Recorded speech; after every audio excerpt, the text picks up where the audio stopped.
Good morning everybody. मैं Sunil Sharma, your English teacher. दोस्तों, your heartly welcome in Vivekananda online classes. Vivekananda की online classes में आप सबका हार्दिक अभिनंदन है। दोस्तों, आपकी जो टेक्स्ट बुक है पनोरमा, उसका 6th chapter now I am starting, मैं इसको प्रारंभ करने जा रहा हूँ। Please open your book and try to understand it. Lesson जो है ट्रबल इन बोहेमिया, बोहेमिया में संकट। बोहेमिया में संकट कहानी शार्लॉक होम्स तथा सुश्री आयरन एडलर के बारे में है। इसके दो मुख्य पात्र दोस्तों हैं। शार्लॉक होम्स एक बहुत बड़ा डिटेक्टिव है, यूरोप में पाश्चात्य देशों में बहुत बड़ा नाम है। सुश्री आयरन एडलर ये अमेरिकन हीरोइन थी। दोनों काल्पनिक पात्रों की रचना इसके जो ऑथर है, लेखक है, राइटर है, ऑर्थर कानन डायल के द्वारा की गई है। ये कहानी हमें बताती है कि कैसे बोहेमिया का राजा एक बार सुश्री एडलर से अपने प्रेम में पड़ गया और कैसे उसके साथ फ़ोटो और पत्र उसको लिखे थे। लेकिन जैसे कि अब बोहेमिया के राजा की शादी होनी चाह रही है, तो सुश्री एडलर उससे कह रही है कि मैं जिससे तुम्हारी शादी होने जा रही है उसको लिख के सब कुछ बता दूंगी।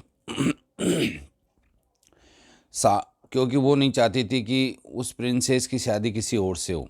उसका रियल प्रेम था, वो ये नहीं है कि उसे पैसों के लिए इमोशनली ब्लैकमेल कर रही हो। तो राजा ने उससे पत्र और फोटो लेने के लिए शार्लॉक होम्स की सहायता ली, लेकिन अंततः शार्लॉक होम्स ने महसूस किया कि सुश्री एडलर भी मुझे अपने ही तरीके से मात दे रही है इस मैटर में। अब इस कहानी को समझने के लिए please open your book and try to understand with me. Whenever Sherlock Holmes spoke of Iron Adler, it was in terms of great respect.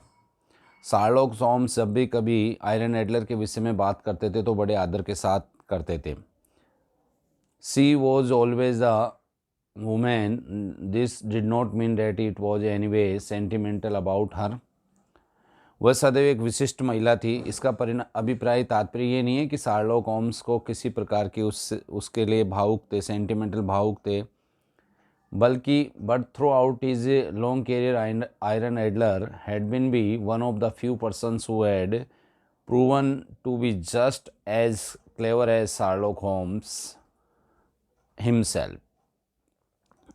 बल्कि इसलिए उसको सम्मान से वो देखते थे क्योंकि अपने संपूर्ण जीवन काल में एडलर उन गिने चुने व्यक्तियों में से एक थी जिन्होंने प्रूवन, ये सिद्ध कर दिया था कि बुद्धिमत्ता में वो स्वयं भी शार्लॉक होम्स जैसी ही थी। Anyway, I was in Holmes' apartment one day when a tall, handsome man and dressed in the uniform of a foreign country. इसमें बताया जा रहा है लेखक के द्वारा कि खैर छोड़ो ये। एक दिन जब मैं होम्स के कमरे में थे, होम्स इसमें एक डिटेक्टिव है, जासूस है दोस्तों, तो एक व्यक्ति आया वहाँ पे लंबा, सुंदर और विदेशी पोशाक पहने हुए। केम टू सी हिम, उससे मिलने आया, शार्लॉक होम्स से बात करने आया था। The man wore a mask and pretended to a representative a second person. जो व्यक्ति वहाँ आया वो किसी दूसरे व्यक्ति का प्रतिनिधि होने का दिखावा कर रहा था। But Holmes soon recognize the man address him as a your majesty. लेकिन होम्स तुरंत उस व्यक्ति को समझ गया और महाराजा कह के उसे संबोधित करा। And the follow then admitted that it was the king of Bohemia. और तब उस व्यक्ति ने स्वीकार कर लिया कि वो बोहेमिया का राजा ही था। ये देश का नाम है दोस्तों, Bohemia. He had come, he said, to ask Sherlock Holmes help in a matter great importance. उसने बताया, राजा ने बताया कि एक महत्वपूर्ण मामले में शार्लॉक होम्स की मदद लेने आया है। It seems that the 5 years either before I had become king, he had become king, he had been in a Warsaw on a visit and had fallen in love with a beautiful American actress Miss Iron Adler. राजा ने बताया कि राजा बनने के 5 वर्ष पहले की बात है कि जब वो एक राजकुमार था, वारसा के दौरे पे घूमने गया था। वहाँ एक सुंदर अमेरिकी अभिनेत्री मिस आयरन एडलर से प्रेम करने लग गया। वहाँ उससे मिला और उससे प्रेम करने लग गया। I was crown princess at the time. वो कह रहा है कि उस समय मैं एक युवराज था, जवान था। He explain and I was young and shortly after I became king. Iron Adler was not any royal blood. My family and the members of the government found out about the matter and naturally insisted that I must give Miss Adler up.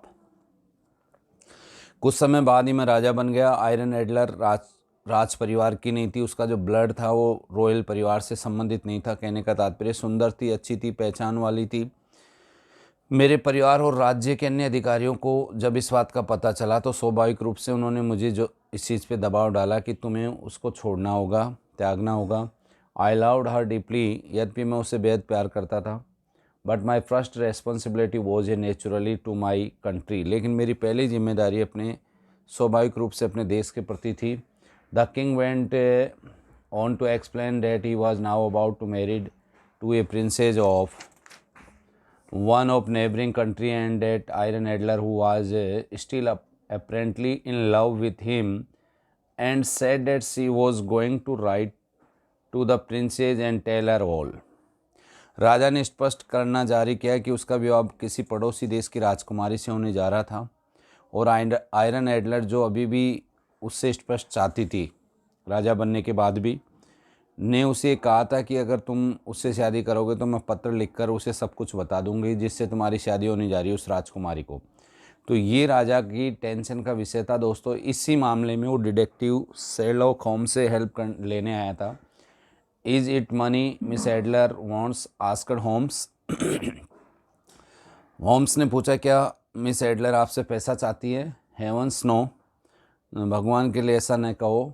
Said the king, she is not kind of person, वो इस तरीके की लड़की नहीं है। She simply instead that she still loves me and she refuse to let me marry someone else. वह अभी भी मुझसे प्यार करती है और मुझे कभी किसी अन्य से विवाह करने के लिए मना करती है। वो खुद से शादी करना चाहती है मेरी। I suppose she has some letters of your but we can prove that they are false, said Holmes. मेरा अनुमान है कि आपके पास उसके कुछ प्रेम पत्र हैं, उसके पास आपके कुछ प्रेम पत्र हैं, किंतु हम सिद्ध कर सकते हैं कि वो झूठे हैं। होम्स ने ये सब कहा दोस्तों। They are written on my own private paper and in my own hand writing, she also has my photograph. तब राजा ने कहा कि वे प्रेम पत्र मेरे स्वयं के व्यक्तिगत कागज़ों पर लिखे हुए हैं और मेरी स्वयं की लिखावट में है। उसके पास मेरे कुछ फ़ोटो भी हैं। अनफॉर्चुनेटली देखो, फिर उसके बाद शार्लॉक होम्स कह रहा है दोस्तों, we can prove that the paper was stolen and the your hand writing was copied. तो हम ये सिद्ध कर सकते हैं कि तुम्हारा जो लेटर हेड है, खुद का पर्सनल पेपर है, वो चुराया गया और तुम्हारी राइटिंग की तो कोई भी हैंड राइटिंग कॉपी कर सकता है। Any one can buy your photograph, और तुम एक चर्चित व्यक्ति हो, तुम्हारी फ़ोटो भी कोई चुरा सकता है, वो खरीद सकता है। Unfortunately she and I are both in the same photographs together, said the king. तो राजा ने कहा कि दुर्भाग्य से मैं और वो एक फ़ोटो में साथ साथ भी है। That is quite different. तो फिर सेड होम्स ने कहा कि ये मैटर अलग है। Have you try to get, जब तो तुम्हारे को वो फ़ोटो लेनी पड़ेगी, साथ साथ फ़ोटो है तो, क्योंकि राइटिंग को तो गलत भी कॉपी भी सिद्ध कर सकते थे, फ़ोटो कोई बाज़ार से भी ले सकता है, एक राजा चर्चित व्यक्ति होता है। To get the photograph from her in any way. तो उसने कहा कि ये बात तो अलग है। होम्स ने कहा, क्या कभी आपने किसी प्रकार से फ़ोटो प्राप्त करने का प्रयास किया उससे? I have had the police examine her apartment. तो राजा ने कहा कि कई बार मैंने उसके कक्ष की पुलिस से तलाश करवाई। I have had her stopped on the street and also while traveling, but nothing has been we found her pocket book or in her traveling bags. कई बार उसकी बीच यात्रा को रुकवा कर, जब वो यात्रा कर रही होती है तो उसके पॉकेट बुक को और ट्रेवलिंग बैग से भी चेकिंग करवाई, उसमें भी नहीं मिली। You see Miss Holmes not only a Irene Adler beautiful women but she is a clever and highly intelligent as well. Mister Holmes, आपको पता है कि मिस आई एडलर मात्र एक सुंदर महिला ही नहीं है, बल्कि एक वो बहुत चतुर और बुद्धिमान भी है। Holmes obtained all this the additional information he could from the king and the next day left home early. अगले दिन सुबह होम्स जितनी राजा से जानकारियाँ, एडिशनल अतिरिक्त जानकारियाँ, इन्फॉर्मेशन यानी सूचना लेना था, ले चुका। अगले दिन सुबह वो अपने घर से जल्दी चला जाता है। अब देखो वो जासूसी करके कैसे इस मैटर को सॉर्ट आउट करना चाहता है sorry. I happened to meet him at the night outside our house just as he was getting home. जब होम्स उसकी जासूसी करके घर पहुंचा ही था तभी मैं उसके घर पहुंचा। जो हमें कहानी कहने वाला है, एक कथावाचक को कह रहा है। I did not recognize him naturally because he was a disguise an old cab driver. It seem that he had spent all day in and around Irene Adler. मैं शेरलॉक होम्स को नहीं पहचान सका क्योंकि उसने एक टैक्सी ड्राइवर का, वृद्ध टैक्सी ड्राइवर का रूप धारण कर रखा था और वो पूरे दिन भर आयरन एडलर के आसपास घूमता रहा और मालूम उससे संबंधित जानकारियाँ प्राप्त करता रहा। Holmes talking with cab drivers and with anybody who seem to know anything about Miss Adler. Holmes ने टैक्सी ड्राइवरों से और उन सब लोगों से बातचीत की जो जाने अनजाने में कभी मिस एडलर के संपर्क में थे। He had been with her personally and by one means or another had even talked with her। एक दूसरे से जो उससे पहले कभी बात कर चुके हैं, मिल चुके हैं, उन सबसे जानकारी जुटाई। इस तरीके से दोस्तों ये तुम्हारा आप चैप्टर यहाँ कंप्लीट होता है। इसके बाद मैं नेक्स्ट ऑडियो में आपको इसको पूरा कंप्लीट करा दूंगा। Please listen this audio again and try to understand with word meaning. Okay, go at, best of luck.